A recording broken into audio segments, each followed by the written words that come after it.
Emergency. House of God. I think I'm also with a request for a police and ambulance. Yeah, Hello?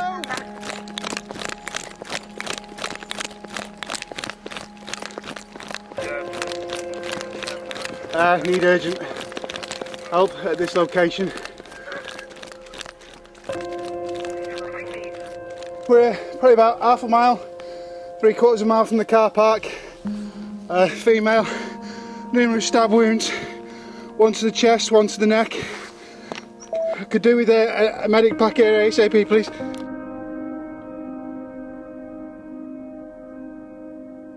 Involved. I therefore find that you both took part in a brutal and planned murder which was sadistic in nature and where a secondary motive was hostility towards Brianna because of her transgender identity. I really appreciate you joining me today, and this story is about Brianna Ghey. She was stabbed 28 times in a park in Warrington in February last year, and today, on the 2nd of February 2024, her two teenage killers have had their identities revealed in court. In the UK, it's very unusual that they reveal the identity of children, but in this case, they believed that it was necessary. Scarlett, Jenkinson and Eddie Ratcliffe stabbed Brianna to death after they lured her to the park last year, and this is the footage of the moment that they arrested her when she was 15 years old, and she asked the police why they believed she was a suspect. On suspicion of murder. Obviously you are under caution, so anything you say is getting recorded. Okay. What if me being suspect is because I was the last person seen her, or how come I'm suspect? Pardon? How come I'm a suspect? How come you're a suspect? Because I'm the last person that's seen her, is it? I don't know. All the information I've received is you are a suspect, okay, for the murder. Yeah. You Eddie? Yeah. Eddie, you're locked up suspicion of murder, alright? You don't have to say anything, but you may harm you eventually, don't mention when questioned. So you later line in court, and if you do say we evidence, do you understand? Yeah. Unlock these. I can explain everything. No, listen. Right, listen. Do it all on interview, alright? Yeah. You're going to take it to the wrong call and you'll be interviewed about it, they'll ask you questions, alright? Yeah. The judge said in court today that this murder was sadistic and planned as well, and that Scarlett had a kill list and had tried to kill Brianna before she had stabbed her to death. She actually tried to poison her. She'd been given her tablets. This had gone on for a period of time. She also exchanged a lot of messages with Eddie where she discussed the plan and also how they enjoyed what was happening. Detectives from the major investigation team spent months piecing together the case, gathering vital evidence and speaking to witnesses. They viewed hours of CCTV footage and carried out forensic examinations. The victim, 16-year-old Brianna Ghey, died on the 11th of February following the horrifying attack that took place in Culcheth Linear Park, Warrington. The court heard that Scarlett had developed a friendship with Brianna prior to the attack, and they spent a significant amount of time trying to convince Brianna to meet up with her and the boy in the park that day. When Brianna left the house that day at 10 to 2, the last thing she imagined was this would be the last time she would ever do so. She went to the park and she was caught on CCTV leaving, and she was stabbed and killed shortly after she arrived. She was stabbed a total of 28 times, but the frenzy was cut short when two dog walkers suspected something suspicious and quickly fled the scene.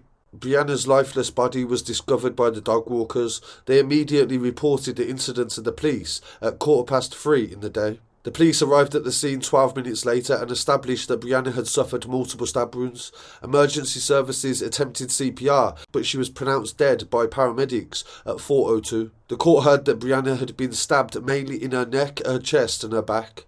A murder investigation was launched, and the two teenagers were quickly identified as suspects after a number of witnesses came forward after a large media appeal. The pair were arrested 24 hours after the incident and subsequently charged with her murder. Searches were conducted of their homes and mobile phones were seized by the police for telecom analysis.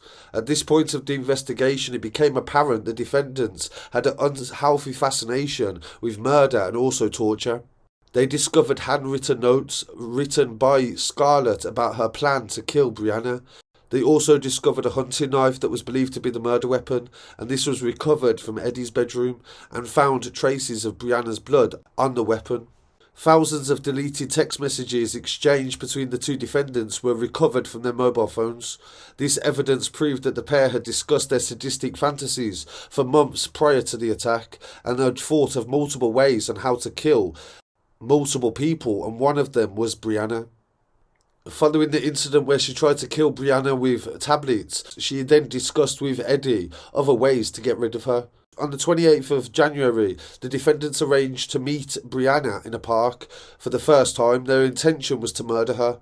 Brianna cancelled due to her family commitment, but they decided to meet up anyway, as shown in messages, to finalise the details of their plan to kill her. They set a new date for the 11th of February. I got there, I've attended numerous murder scenes in my police career, but I have to say probably the most devastating injuries I've seen to any murder victim. We had an idea who the victim might be at that moment in time, and that was based on property that was found at the scene, strewn around. And at that point, as I said, it's a Category A murder with no real clue as to who might have been responsible for it. What I was helped with early on in the investigation, we were aware that there were a couple of witnesses walking their dogs that were the people that found Brianna. Their information, their evidence proved to be really useful, because what it told us was there were two individuals leaving the scene of Brianna's murder. Brianna was due to meet a friend of a similar age that day.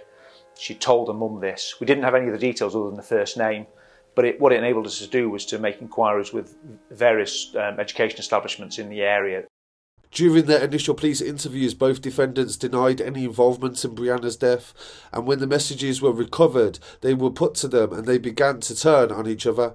Both pleaded not guilty to her murder despite the amount of evidence against them, and on the 20th of December, a jury found them guilty of murder, and today on the 2nd of February, they have been sentenced. Scarlett got 22 years minimum, and Eddie got 20 years minimum. It was revealed in court that Scarlett had thoughts of violence, was obsessed with serial killers, torture and also weapons, and it was also said that Eddie wasn't in the same way motivated, and he only did it because Brianna was trying to hook him up with a girl that he fancied. Detective Inspector Nige, part of the major investigation team, said today 2 teenagers have been convicted and jailed for the murder of Brianna. I hope this result brings some closure for her family. Brianna did not deserve her fate. She was targeted because she was different and betrayed by somebody she thought was a friend. Brianna was trans, and her mother said that one day she just decided that she no longer wanted to be a boy, and she changed her life, and then from that day started to go to school as Brianna. The police went on to say that the impact of Brianna's death was felt among everybody that she knew. Everybody loved her. It was fair to say that she was very popular, and everybody in the community felt grief from her loss. Brianna was larger than life. She was funny, witty and fearless. We miss Brianna so much, and our house feels empty without her laughter. To know how scared my usually fearless child must have been when she was alone in that park with someone that she called her friend will haunt me forever. Prior to the trial, I had moments where I felt sorry for the defendants because they had ruined their own lives as well as ours. But now, knowing the true nature and seeing neither display an ounce of remorse for what they have done to Brianna, I have lost all sympathy that I may have previously had for them, and I am glad that they will spend many years in prison and away from society. Suspect. I decided to go out with a press release in order to identify the male suspect, as I had no information to tell me who that individual was. On the back of that press release, we had an overwhelming response, I would say, and it led to members of the community identifying both suspects in company with out of it, and we also recovered a knife, a very sharp hunting knife from his bedroom, and then obviously their devices, the age of the defendants in this case. They live and breathe on their phones. Huge amount of material to go through, masses and masses of data. But a very quick initial examination revealed quite chillingly that they had not only planned this killing, they'd not only planned that it was going to be Brianna that was lured to the scene and killed, but there were also a number of other individuals that they'd planned in a similar way to kill. I like to think I lead a team of hardened investigators, but I've never seen jaws drop in a briefing before now when this information started coming out from the phones. When we've done the downloads of the female defendant's phone, we've then identified this murder plan, which is titled the date of the 11th of February. The victim is Brianna Ghey, and then it talks about what the plan will be. We then took out a warrant and we returned back to the property, and we then seized the notebook, and then we did recover the original note. They'd planned everything about how they were going to do it, the code word that was going to be used, what weapons were going to be used, the subterfuge in terms of getting Brianna to the scene, and then also what they were going to say afterwards. So they'd thought of everything to try and distance themselves from this crime. And I have to say, you know, they're children ultimately, but the level of that meticulous planning and trickery to get Brianna to that scene is quite chilling, really. So this story is devastating, and my condolences to the family of Brianna Ghey. I really look forward to hearing what the viewers have to say on this as well, and I'm going to leave you with some of the summary from the judge in the case. Rest in peace to Brianna Ghey. Thank you, peace. To die really badly, and that you wanted to see the pure horror on her face and hear her scream in pain. You suggested you wanted to keep some body parts, like a piece of flesh and an eyeball. 2 days before the murder, you said you were excited. Afterwards, you sent messages to people, drawing attention to the murder. You told Dr. Church you were excited during the murder and that you found it satisfying. Brianna's injuries show that she was killed with exceptional brutality, and the knife was used to inflict far more damage than needed to cause death. You, Eddie, did not show the same interest in killing as Scarlett did, or at least I cannot be sure you did. In some earlier messages, you tried to encourage Scarlett to think about other things, but as Scarlett's fantasies developed into real plans, you gave support and encouragement to her. The evidence shows that you were good friends and that you were able to question Scarlett and to say no to helping when it did not suit you. In some ways, Scarlett looked up to you. She saw you as cleverer than her. You saw her as someone who could help you socially, particularly talking to the girl you liked. You seem to have seen Scarlett's plans as a project. You were happy to help carry out the plans when you had nothing better to do. You were not involved in the first effort to kill Brianna by giving her tablets. But when Scarlett told you about that, you quickly offered suggestions about other ways to poison her. Scarlett was not the only friend you exchanged messages about death and killing with. You added details to Scarlett's plans, including the use of code words for when the attack was to start. The day before Brianna's murder, you asked Scarlett, "Have you asked it if it can go out tomorrow so we don't repeat last time?" suggesting you also wanted the plan to be carried through. It would, in my judgment, be wholly wrong to treat you as being under Scarlett's control. I also reject the idea that you only helped so Scarlett would help with your approaches to the girl. On the other hand, I acknowledge that you were not the driving force behind the plan to kill Brianna. Scarlett was. In your untruthful account to the police, repeated at trial, you suggested Scarlett's motive related to her boyfriend. This was part of your attempt to distance yourself from the killing altogether, something the jury rejected. I reject your evidence and instead look to the evidence in the messages written at the time when considering your motives. There is insufficient evidence to find that you, Eddie, were personally motivated by any sadistic desires. There is some evidence that you were upset after the killing, but you knew Scarlett enjoyed the thought of causing pain and fear. In some messaging, you even encouraged that, such as suggesting she could derive pleasure from watching someone die by hanging. You did not know Brianna. You knew only what Scarlett told you. She said Brianna was transgender and sent you pictures of her.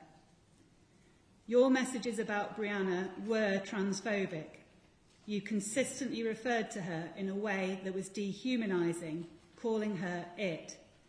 You also described her as a femboy thing. When discussing killing Brianna, you agreed with Scarlett that she would be the easiest victim and said, "And I want to see if it will scream like a man or a girl." After the failed attempt on the 28th of January, and in answer to Scarlett expressing her desire to see Brianna suffering, you said, really all I wanted is to see what size dick it had. Because Scarlett is an unreliable witness, I will not use her evidence that you had a problem with gay and transgender people against you, nor will I dwell on the unpleasant messages about someone being gay and what you might do to them. But in your messages about Brianna, you undoubtedly displayed hostility towards her based on her transgender identity. Your explanation is that you were just copying language used by friends, including Scarlett, to fit in. Throughout the messaging, Scarlett almost always referred to Brianna as a girl and used the pronouns she and her, so you were not following Scarlett's lead. It may be that you picked up some of this language and the hostile views at school, but after considering all the evidence I have about you, I am satisfied that you are quite capable of holding your own views. I have now seen a great deal of expert evidence about you. For the record, I will upload to the digital case system a list of all the material I have considered. At an earlier stage in the proceedings, I had the advantage of hearing some evidence from Dr. Crawford, the psychiatrist at your unit, and from Dr. Bowers, a psychologist. I have also carefully considered the written evidence of Dr. Diggle. I have paid close attention to your presentation during the trial. You were helped to give evidence in an unusual way by typing your answers, because it was agreed you are selectively mute, not by choice. You coped well with giving evidence and were able to get across what you wanted to, including under cross-examination. Since you have been in custody, you have been diagnosed as having an autistic spectrum disorder, at the mild end of the spectrum. You showed signs of autism from a young age, but you were able to attend mainstream school, where you did well, and were not considered vulnerable there. You had some friends, you had strengths and weaknesses, you liked to be seen as intelligent and had a real interest in science, but you were socially awkward. Your mutism is apparently a reaction to the situation you now find yourself in and the severe anxiety that has followed. At the time of the killing, you were living at home and well integrated at school. Looking at all the evidence, the expert reports, as well as the evidence at trial, I am satisfied that your diagnosis does not explain the way you referred to Brianna, although it does have some impact for sentencing. Using the table in Schedule 21 for young offenders, the starting point for those aged 15 or 16 at the date of offence is 20 years if the case falls into the category for which the adult starting point is 30 years. It is 17 years if the adult starting point would be 25 years. It is agreed by everyone that those are the two categories to consider. Paragraph 3 of the schedule explains that a case will fall in the higher category if the seriousness of the offence is particularly high. It gives examples of cases that will normally be included in that category. It does not say that they are the only examples of offences of particularly high seriousness, but this is a good guide to judges. Two examples are relevant here. They are a murder involving sadistic conduct and a murder that is aggravated by hostility related to transgender identity. If I do not treat you as falling into paragraph 3, then the 17-year starting point applies because the murder involved a knife being taken to the scene. That was part of the joint plan and so applies equally to Scarlett as it does to Eddie, whose knife it was.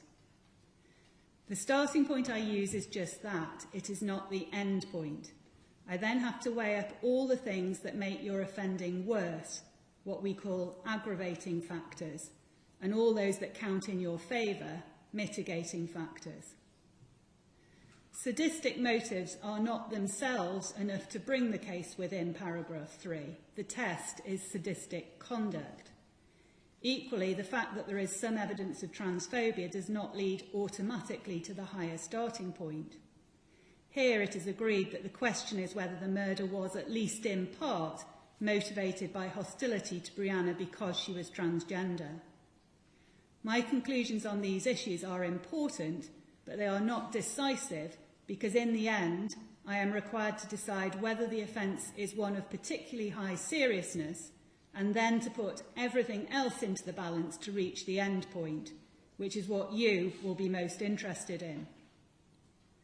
Scarlett, I have concluded that the primary motivation for Brianna's murder was your deep desire to kill. The messages reveal your fantasies and show your sadistic motives. Brianna's murder was exceptionally brutal. Your actions after the event and what you have told Dr. Church confirm you enjoyed the killing. Taking all that evidence together, this was a murder involving sadistic conduct. Eddie, although your motives may not have been the same, you knew what Scarlett wanted to do and why. You understood her desire to see Brianna suffer. You actively participated in this brutal murder, knowing the sadistic motives behind it, and you cannot avoid the consequences just by saying you did not have the same desires. I find also that you, Eddie, were motivated in part by hostility towards Brianna because she was transgender.